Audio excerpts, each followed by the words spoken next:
याद करिए वो टाइम जब आपने अपनी पूरी एनालिसिस करके एक ट्रेड ली हो और फिर आपकी ट्रेड एक्टिव भी हो गई। लकीली आप प्रॉफिट में चल रहे हो, आप एकदम श्योर हो कि 1:2 तक का रिस्क टू रिवॉर्ड तो आराम से मिल ही जाएगा। प्राइस आपके फेवर में चलता जा रहा है और आपको 1:1 तक का प्रॉफिट मिल चुका है। आपके स्क्रीन प्रॉफिट के नंबर्स बार बार ऊपर नीचे हो रहे हैं, तभी आपके मन में एक छोटा सा डर आने लगता है। वो डर आपसे कहता है कि भाई अब या तो पार्शियल ले लो या क्लोज कर दो, वरना कहीं प्राइस रिवर्स ना हो जाए। और ऐसा मे भी आपके साथ हर बार होता होगा और आप इस डर से हार कर अपनी विनिंग ट्रेड्स को जल्दी क्लोज कर देते हो। लेकिन प्राइस रिवर्स नहीं, आपके टारगेट से भी ऊपर चला जाता है और फिर हमें बहुत रिग्रेट होने लगता है। तो उम्मीद करता हूँ आपके साथ ऐसा हुआ होगा और मे बी आपकी ये प्रॉब्लम आपको प्रॉफिटेबल ट्रेडर बनने से रोक रही होगी। तो अब हम प्रॉब्लम को अच्छे से समझ चुके हैं और आज की इस वीडियो में हम इस ही प्रॉब्लम को पूरी डिटेल्स में जानेंगे और इसके पॉसिबल सॉल्यूशंस भी समझेंगे। मैं हूँ चर्चित मिश्रा। आज की इस ट्रेडिंग साइकोलॉजी मास्टरी सीरीज की पहली वीडियो में हम जानेंगे कि हम अपने विनिंग ट्रेड्स को जल्दी क्यों कट कर देते हैं, क्यों हम अपने इमोशंस को कंट्रोल नहीं कर पाते हैं, क्या विनिंग ट्रेड्स को जल्दी कट करना कभी एक सही डिसीजन हो सकता है, डर का इस बिहेवियर में क्या रोल होता है, लॉन्ग टर्म में इस हैबिट का हमारे ट्रेडिंग परफॉर्मेंस पर क्या असर हो सकता है और सबसे जरूरी इस प्रॉब्लम का सबसे बेस्ट एंड इफेक्टिव सोल्यूशन क्या है।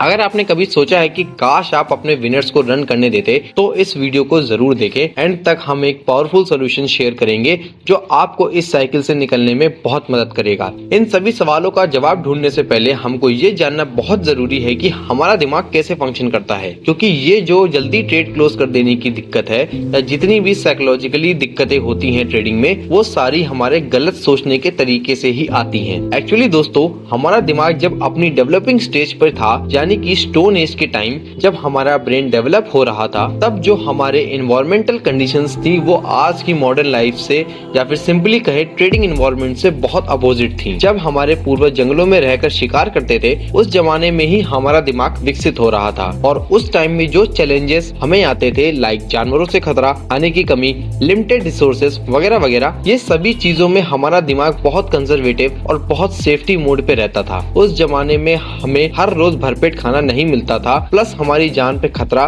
जंगली जानवरों से हमेशा रहता था। तो हमारा दिमाग हमेशा एक सर्वाइवल मोड या कह सकते हो सेफ्टी मोड में रहता था। और ये भी कहना गलत नहीं होगा कि हम लेस रिस्की चीजों पे ज्यादा डिपेंडेंट रहते थे। इसलिए हमारा दिमाग आज भी उस थिंकिंग से चलता है, क्योंकि हमारे आज की इस मॉडर्न लाइफ में हमारे पास ये चैलेंजेस ना हो, पर हमारा दिमाग इतनी जल्दी ये कंडीशंस अडेप्ट नहीं कर पाया है और इसलिए हमारी सर्वाइवल थिंकिंग आज भी हमारे जीवन और ट्रेडिंग पर प्रभाव डालती है। सबसे पहला सवाल, हम अपने विनिंग ट्रेड्स को जल्दी कट क्यों कर देते हैं? ये सिर्फ एक डर का खेल नहीं है, क्योंकि ये हमें ऐसा लगता है कि शायद हम डरते हैं इसलिए हम जल्दी कट कर देते हैं, लेकिन असली वजह है हमारे दिमाग का डिसीजन मेकिंग प्रोसेस। हमारा दिमाग सेफ्टी को प्रायोरिटाइज करता है और लॉस अवॉइड करना चाहता है। जब हमें प्रॉफिट दिखाई देता है तो हमारा दिमाग का सर्वाइवल मोड एक्टिवेट हो जाता है और हमें बोलता है कि जो मिल गया है उसको लेकर के कंफर्टेबल हो जाओ भाई, ज्यादा रिस्क लोगे तो वो भी चला जाएगा। ये ऐसा इसलिए होता है क्योंकि स्टोन एज के टाइम पे हमको खाना अफोर्ड करने के लिए कम रिस्क लेना हमेशा सही लगता था। आप सोच रहे होगे वो कैसे? सिंपल है। स्टोन एज के टाइम जब भी हमें अपना फूड का सोर्स ढूंढना होता था, तब हम हमेशा छोटे मोटे जानवर पे ही रिलाय करते थे। उसका रीजन बहुत सिंपल है, क्योंकि हमें उनका शिकार करना काफ़ी आसान पड़ता था, हमारी ज़िंदगी पे खतरा कम पड़ता था और वो उतने एग्रेसिव नहीं होते थे।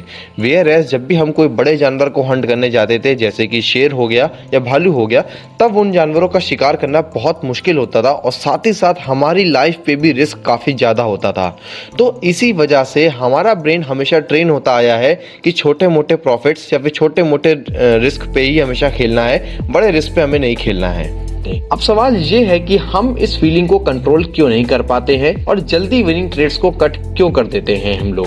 इसका जवाब एक कॉन्सेप्ट में छुपा है जिसको हम बोलते हैं प्राइमिंग इफेक्ट। हमारा दिमाग पास्ट एक्सपीरियंसेस को याद करता है और अनफॉर्चुनेटली ये ज्यादा नेगेटिव मेमोरीज को रिकॉल करता है। जैसे आपको वो समय याद होगा जब प्राइस रिवर्स हो गया था, लेकिन जब प्राइस रिवर्स नहीं हुआ था और आपको प्रॉफिट मिला था, वो मेमोरी हमारा दिमाग इग्नोर कर देता है। ये नेगेटिव रिकॉल आपको यह फील कराता है कि रिवर्सल्स ज्यादा फ्रीक्वेंट होते हैं मार्केट में, जो कि एक सच्चाई नहीं है। क्या विनिंग ट्रेड्स को जल्दी कट करना एक सही डिसीजन है? इसका जवाब है कभी कभी हाँ, लेकिन सिर्फ तब जब ये एक वेल डिफाइंड स्ट्रेटेजी का हिस्सा हो। जैसे कि अगर आपका सिस्टम या आपकी ट्रेडिंग स्ट्रेटेजी छोटे मोटे प्रॉफिट्स को जल्दी बुक करने के लिए डिजाइन किया गया हो, या स्कैल्पिंग जिसको हम आसान भाषा में बोलते हैं, तो जल्दी ट्रेड क्लोज करना सही हो सकता है। लेकिन अगर आपका स्ट्रेटेजी प्रॉफिट मैक्सिमाइज करने के लिए है तो जल्दी बंद करना आपके लॉन्ग टर्म सक्सेस का बहुत बड़ा खतरा बन जाएगा। अगर हम अपने विनर्स को जल्दी कट कर रहे हैं तो इसका क्या असर होगा? धीरे धीरे ये आपकी हैबिट आपकी प्रॉफिटेबिलिटी को खत्म कर देगी। चाहे आपका विन रेट जितना भी हाई हो, आपके विनिंग ट्रेड्स के जो गेन होंगे वो आपके लूजिंग ट्रेड लॉसेस को हमेशा ज्यादा रखेंगे और आप एक प्रॉफिटेबल ट्रेडर नहीं बन पाएंगे। ये फ्रस्ट्रेशन और सेल्फ डाउट का साइकिल क्रिएट करता है जो आपकी ट्रेडिंग साइकोलॉजी को सीरियसली इम्पैक्ट करेगा। आप खुद सोचो, जब आप अपने प्राइस को रिवर्स होने के डर से कट कर देते हो और फिर प्राइस बहुत लंबा मूव कर देता है उस जगह, तो आप कितने फ्रस्ट्रेटेड हो जाते हो, और ये आपकी साइकोलॉजी को लॉन्ग टर्म में बहुत इम्पैक्ट करने वाला है, इनफैक्ट डैमेज ही करेगा ये। आप सबसे इम्पोर्टेंट पार्ट पे बात करते हैं कि इसका सोल्यूशन क्या है, जहां मैं आपको एक स्टेप बाय स्टेप सोल्यूशन देने वाला हूं, जिसका सबसे पहला पॉइंट है एक क्लियर ट्रेडिंग प्लान को बनाएं। अपने रूल्स को लिखो और उन्हें फॉलो करो। एक प्लान सामने होने से इम्पल्सिव डिसीजन कम होते हैं। इम्पल्सिव मतलब होता है कि जो हम हड़बड़ी में जल्दी डिसीजन ले लेते हैं बिना कुछ सोचे समझे। अगर हमें पता होगा कि हमारा प्लान क्या है, हमें क्या देख करके ट्रेड लेना है, कब ट्रेड लेना है, तो हम वहाँ पर बेफालतू के ट्रेड्स नहीं लेते हैं और सही ट्रेड ही लेते हैं। केवल ट्रेडिंग जर्नल मेंटेन करो। हर ट्रेड को लॉक करो और नोट करो जब अपने प्लान तोड़ा या फिर कब आपने अपने ट्रेड्स को जल्दी क्लोज कर दिया। थर्ड पॉइंट, अपने ट्रेड्स को एनालाइज करो। अपने जर्नल को रिव्यू करो और पैटर्न्स को आइडेंटिफाई करो। कितनी बार क्लोज करने से बेटर रिजल्ट्स मिले और कितनी बार प्रॉफिट्स मिस हुए हैं आपसे। चौथा पॉइंट है हमारा पॉजिटिव आउटकम रीइंफोर्स करो। आप अपने एनालिसिस का यूज करके याद दिलाओ कि आपने अपने प्लान को फॉलो किया, आपने फुल टारगेट तक का आपने प्रॉफिट लिया, तो आपको ज्यादा प्रॉफिट मिला। ये आपके दिमाग को एक पॉजिटिव आउटकम पे फोकस करना सिखाएगा। आपका दिमाग ट्रेन होएगा कि हाँ भाई, फुल प्रॉफिट लेने में ही फायदा होगा लॉन्ग टर्म के लिए। शॉर्ट टर्म में हमें नहीं देखना है या शॉर्ट टर्म में इमोशंस में नहीं बहना है। पॉइंट नंबर 5, कंसिस्टेंसी को प्रैक्टिस करो। Repetition is the key of success. जितना ज्यादा आप अपने प्लान को फॉलो करोगे उतना ही आप सिस्टम पर ट्रस्ट बनाएंगे और इस हैबिट को तोड़ पाएंगे। इन स्टेप्स को फॉलो करके आप अपने दिमाग को रीप्रोग्राम कर सकते हैं और अपने ट्रेडिंग डिसीजंस का कंट्रोल ले सकते हैं। तो अब आपके पास वो टूल्स हैं जो आपको अपने विनर्स को जल्दी कट करने से रोक सकते हैं। लेकिन हमारी जर्नी यहाँ खत्म नहीं होती। एक और बड़ी प्रॉब्लम है जो कई ट्रेडर्स फेस करते हैं, अपने लॉसेस को जल्दी कट नहीं कर पाने की दिक्कत। इसका मतलब है जब भी आपको लॉस हो रहा होता है तब आपने स्टॉप लॉस को हटा देते हो या फिर उसको और ट्रेल करते रहते हो। आप अपने लॉस को एक्सेप्ट नहीं कर पाते हो। तो ये जो दिक्कत होती है ये कई सारे ट्रेडर्स फेस करते हैं। ये इशू उतना ही डैमेजिंग हो सकता है जितना आज का इशू था हमारा। तो अपनी अगली वीडियो में हम इस टॉपिक को डिटेल में डिस्कस करेंगे और इसकी स्ट्रेटजीज को रिवील करेंगे जो आपको इससे टैकल करने में या लड़ने में मदद करेगा। So stay tuned. अपना ख्याल रखना, अपनी फैमिली का ख्याल रखना। नमस्कार।